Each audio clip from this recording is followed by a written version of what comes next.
Сәлеметсіздер ме, құрметті оқырмандарым. Кеңестер әлеміне қош келдіңіздер. Бүгінгі тақырыбымыз қатты жөтелді бал мен тұрып емдейді. Пайдалы табиғат өнімдерден дайындалатындықтан халықтық медицинаны ешкім жоққа шығара алмайды. Әсіресе құрғақ жөтелге мұндай емдік тәсілдер жақсы көмектеседі. Аталмыш емді қабылдағаннан кейін тамақтың ауырғаны басылып, жеңілдеп қаласыз. Мысалы, қара тұрып пен балды алайық. Тұрып бұрыннан ақ өзінің емдік қасиеті дәлелдеген көкөністердің бірі. Бұл өсімдікпен дайындалатын рецепттер өте көп. Дегенмен, соның біреуін ғана тоқталып өтейік. Мысалы, сәбіз бен қара тұрып шырынынан бірдей көлемде алып, балмен араластыру керек. Мұндай дәріні әр сағат сайын бір ас қасықтың қабылдау керек. Бірақ та бұдан да кең танылған қара тұрып мәзірі бар екен. Бұл мәзірде қара тұрыптың ішін қасықпен алып тастап, оған бал немесе қант салып, 1-2 күн қойып қоясыз.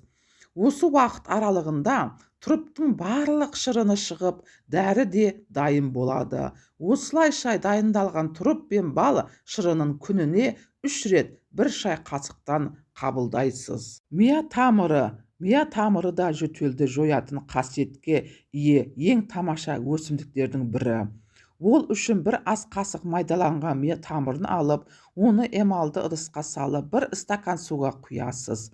Содан соң отқа қойып қайнату керек. 1 қайнап шыққан соң қайнатпаны оттан алып, 2-5 сағат тұндырасыз. Енді осы тұнбаны сүзгіштен өткізіп, тамақтан бұрын 1 ас қасықтан күніне 4-5 рет қабылдаған дұрыс. Мия тамыры да жөтелді жоятын қасиетке ең тамаша өсімдіктердің бірі. Ол үшін біз 1 ас қасық майдаланған мия тамырын алып, оны эмалды ыдысқа салып, 4 стакан су құясыз. Содан соң отқа қойып қайнату керек. 1 қайнап шыққан соң қайнатпаны оттан алып, 2-5 сағат тұндырасыз. Енді осы тұнбаны сүзгіштен өткізіп, тамақтан бұрын 1 ас қасықтан күніне 4-5 рет қабылдаған дұрыс. Өгей шөп. Қазіргі таңда бұл өсімдікті көптеген шөптерден дайындалған жиынтықтардан табуға болады. Себебі өгей шөп өте пайдалы өсімдік. Әсіресе өгей шөптің жөтелге қарсы күресі алатын қасиетін айтпасақ болмас. Ендеше дәл осы өсімдіктен жасалатын рецепттерді ұсынамыз. 1-ші рецепт. Өгей шөп, мат и мачеха жапырағы мен қарақ ақжелкен, черная бузина гүлін және тау шөбінен траба гарца птичего бірдей көлемді алып, қайнаған суға салып тұндырасыз. 30 минуттан тұнба да дайын болады. Осы тұнбадан күніне 1-4 стаканнан тамақтанудан 30 минут бұрын қабылдайсыз. Егер кішкентай балаға беретін болсаңыз, 1-2 ас қасықтан ішкізуге болатынын ұмытпаңыз. Бұл емді қабылдамас бұрын міндетті түрде дәрігермен кеңес алыңыздар. Дәрігерден кеңес алмай емді қабылдамаңыздар.